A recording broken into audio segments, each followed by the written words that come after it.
बिस्मिल्लाहिर्रहमानिर्रहीम। नाज़रीन अस्सलाम वालेकुम। हमने जो पिछले 4 साइन से एरीज, टॉरस, जेमिनी, कैंसर वो पढ़ लिए थे। अब हम पढ़ेंगे लियो, वर्गो, लिब्रा, स्कॉर्पियो। लियो में हमारी प्लानिटरी कंडीशन ये है कि जो लियो का लॉर्ड है सन, वो हमारे असेंडेंट उठकर 12वें घर में चला गया। तो ये बात याद रहे कि जब भी असेंडेंट लॉर्ड उठकर 12वें घर में चला जाए और जाकर वहाँ पर कमज़ोर हो जाए तो हमें हमेशा ये लगता है कि हम कुछ ऐसी एक्टिविटी करें जिसका कोई एक ऐसा सिस्टम होना चाहिए जिसका हमें एडवांटेज हो। खुफिया एक्टिविटीज़, वो तमाम चीज़ें या वो डील्स जो हम किसी को बताएं ना, वो कर लें। मगर प्रॉब्लम सिर्फ ये है कि जो सन है इस वक्त वो है कैंसर में, जिसके सारे मीडिएटर्स फिर फंसे हुए हैं। तो मैं लियोज़ को मशवरा दूंगा कि कोशिश करें कि जहाँ वो हैं, जिस तरह हैं, इसको इसी तरह ही रहने दें। और जुलाई के महीने में कोई ऐसी एक्टिविटी करने की कोशिश ना करें जो आपको किसी सडन गेन्स की तरफ खींच कर ले जाए। एस्ट्रोलॉजी में ये कहा जाता है कि 6, 8 और 12 ये हाउसेस जो हैं वो डार्क हाउसेस हैं, टफ हाउसेस हैं। यहाँ पर चीज़ें जाकर छिप जाती हैं, डार्क में चली जाती हैं, मज़ा नहीं आता।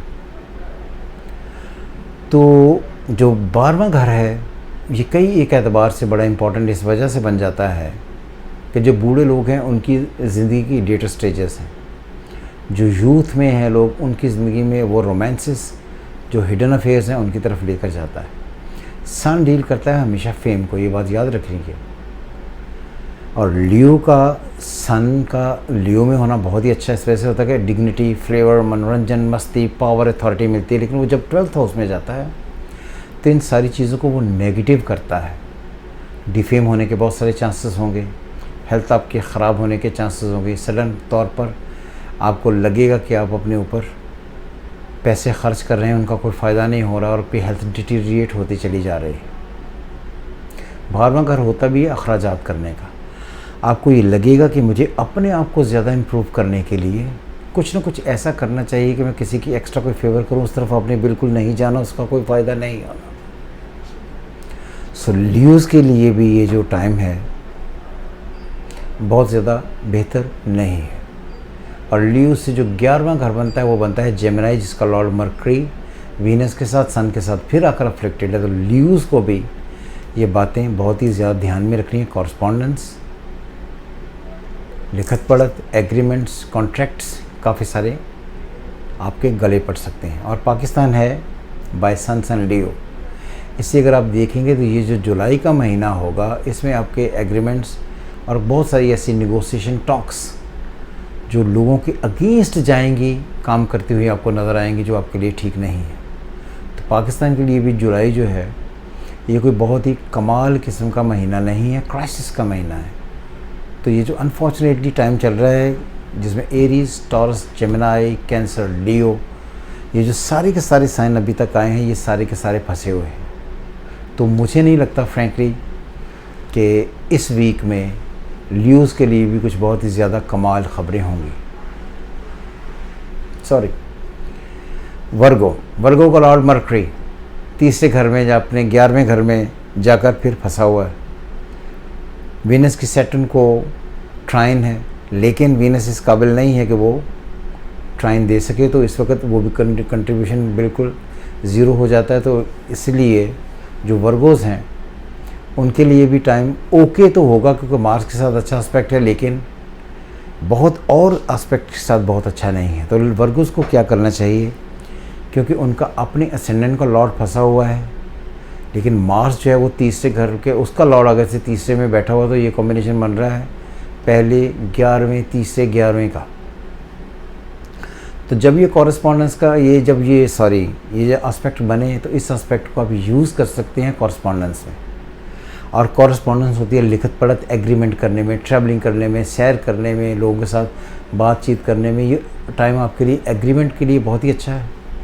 अगर आप जोर लगाकर मार्केटिंग करते हैं किसी चीज़ की, उसमें बहुत ही ज़्यादा बेहतर है। टीचर्स के लिए, कम्युनिकेटर्स के लिए, कंसल्टेंट के लिए, एडवाइज़र के लिए बहुत ही अच्छा टाइम होगा, क्योंकि वो सिर्फ अपने वर्बल एक्सप्रेशन देकर उससे गेज पैसे कमा सकते हैं। वो लोग जो मर्चेंडाइजिंग से डायरेक्टली कंसर्न है या सेल परचेज से डायरेक्टली कंसर्न है, वर्गोज हैं, ट्रेडर्स हैं, तो उनको क्या करना चाहिए कि उनको अपनी ट्रेडिंग को बढ़ाने के लिए नई शराकतदारियाँ, नई पार्टनरशिप्स, नई लोगों के साथ मिलकर उसको आगे चलाना उनके लिए बेहतर रहेगा। सो वर्गोज को हर हाल में अपने एस्पेक्ट्स को आगे बढ़ाना चाहिए, जिसका उन्हें एडवांटेज हो जाएगा। तो आई थिंक कहीं ना कहीं वर्गोज के लिए सिर्फ ये कि जहाँ पर वर्ड्स हैं, कम्युनिकेशन है, ये एक्सप्रेशन आपको पे कर जाएंगे। तो आपको अपने आप को यूज़ करना है, अपने स्किल्स को, अपनी एबिलिटीज़ को।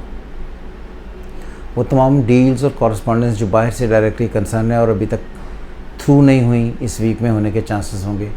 ट्रेडर्स के लिए अच्छी खबर है कि जो ट्रेड करके वो अपना सामान बाहर भेजना चाहते हैं या बाहर से अंदर आना चाहते हैं, लेना चाहते हैं, उसके एडवांटेजेस उन्हें हो जाएंगे। तो इसलिए मेरा मशवरा है कि वर्गों के लिए कि जब वो दूसरों को अपने ट्रेड के लिए, अपनी कंसल्टेंसी के लिए, अपनी सर्विसेज के लिए एडवाइस करेंगे, पैसे उनको आ जाएंगे और एग्रीमेंट भी बेहतर हो जाएगा। और ये बात आपको याद रहे कि वर्गोस हैं तो आपका जो 10वां घर है वो डिस्टर्ब हो रहा है, क्योंकि उसका लॉर्ड आगे 11वें में आकर राहु और केतु की स्क्वायर में है और फंसा हुआ है। तो आपको बिज़नेस की तरफ नहीं जाना है। वैसे भी जो वर्गोस होते हैं वो बहुत बिजनेसमैन नहीं होते, वो नेगोशिएटर होते हैं, बेसिकली सर्विस प्रोवाइडर होते हैं। तो बिज़नेस जब हम बात करते हैं इसका मतलब ये है कि हम ये कह रहे हैं कि वो तमाम इश्यूज़ जहाँ पर आपकी अपनी ज़ाती इन्वेस्टमेंट्स हैं, आपने ज़ाती इन्वेस्टमेंट बिल्कुल नहीं करनी। जिस तरह ज़िंदगी चल रही है उसको चलने दें, उसका आपको एडवांटेज हर हाल में हो जाएगा। लिब्रा, वो तमाम लोग जो 21 सितंबर को लेकर 21 अक्टूबर तक पैदा हुए हैं, उनका लॉर्ड है लिब्रा है, वो उनका लॉर्ड है वीनस। वीनस इस वक्त है जेमिनी, उसमें कैंसर में, विद सन, विद मरकरी, जिसका मून अफ्लिक्टेड है। मगर लिब्रंस को सिर्फ एडवांटेज है, उनके 9th में जुपिटर है जो 10th में आकर बैठा हुआ है। ये 2 तरह की इंटरप्रिटेशन देता है। नंबर 1, 9th में बैठने की वजह से लोग आपको फेवर करेंगे, आपके साथ लोगों के बहुत सारे अच्छे कॉन्ट्रैक्ट होंगे, कॉरस्पॉन्डेंस बहुत अच्छी हो जाएगी, आपके कॉन्ट्रैक्ट में लोग आएंगे, नई फ्रेंडशिप होंगी, नई दोस्तियाँ होंगी। जब वो 9th का लॉर्ड 10th में आकर अफ्लिक्टेड हो जाए तो आपने उन लोगों को ना तो अपने घर लाना है और ना ही आपने उनसे कमर्शियल या बिज़नेस के एडवांटेजेस लेने हैं। इसलिए उनकी तरफ ना जाए। सिर्फ दोस्तियाँ अगर करते हैं, कॉरस्पॉन्डेंस करते हैं, लिखत पढ़त करते हैं, कहीं ना कहीं से मामले को एग्रीमेंट की तरफ या वर्बल एक्सप्रेशन की तरफ या वर्बल डील्स की तरफ रखते हैं, विच इज़ ट्रेड, तो ट्रेड के लिए बहुत ही ज़्यादा बेहतर हो जाएगा। अगर आप उन्हें अपने घर लाते हैं, दोस्तियाँ रचाते हैं, फैमिली मेम्बर्स के साथ लाते हैं, तो आपको मायूसी होगी, इससे आपने बचना है। दूसरा, अगर आपको ये लगता है कि मैं इसे किसी भी तरीके से अपने बिज़नेस में इन्वॉल्व कर लूँगा तो वो आपके बिज़नेस का आकर बेड़ा गर्क कर देंगे, या मैं इससे कोई ऐसी डील तय कर लूँ जो बिज़नेस की तरफ जाती हो। और बिज़नेस की मैंने बहुत बार इंटरप्रिटेशन की है कि कोई आदमी ये कहे कि मैं industry, factory, manufacturing, production, solid assets की डेवलपमेंट में इनको इस्तेमाल कर लूँगा तो यहाँ पर ये नुकसान होगा ही। इसकी तरफ आपने बिल्कुल नहीं जाना। सो इसलिए जो इस वक्त वर्गोस हैं, लिब्रंस के लिए ट्रेड की हद तक मामला बिल्कुल ठीक है, बिज़नेस की हद तक बिल्कुल ठीक नहीं है। और जो लिब्रंस इस वक्त मुश्किल में है, उनको lungs and chest, respiratory system, digestive system, Vitality, energy, इसकी प्रॉब्लम्स आएंगी। इस पर वो बहुत ध्यान दें। एकदम से बॉडी से एनर्जी क्लैप्स करेगी जो आपको तंग करेगी। स्ट्रेंथ बॉडी में वो नहीं होगी जो एक होनी चाहिए। आपको लगेगा बार बार कि चीज़ें उस तरह से मज़ा नहीं कर रही जिस तरह आनी चाहिए। तो ये लिब्रंस के लिए कदरे 50-50 है। ट्रेडिंग के एतबार से बहुत अच्छा है, बिज़नेस के एतबार से ठीक नहीं है। तो ये 50-50 में कंसिडर होता है। ये वीक इसी तरह आपको गुजारना पड़ेगा। स्कॉर्पियो का लॉर्ड मार्स अपने ही घर से इस वक्त 7th में, 7th का लॉर्ड 3rd में, विच इज़ 9th।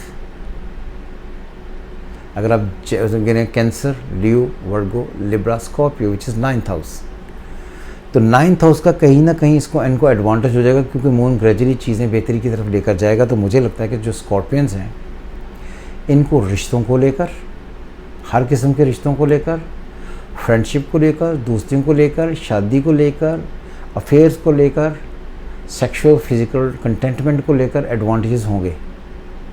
उसका ये भरपूर तरीके से एंजॉय करें।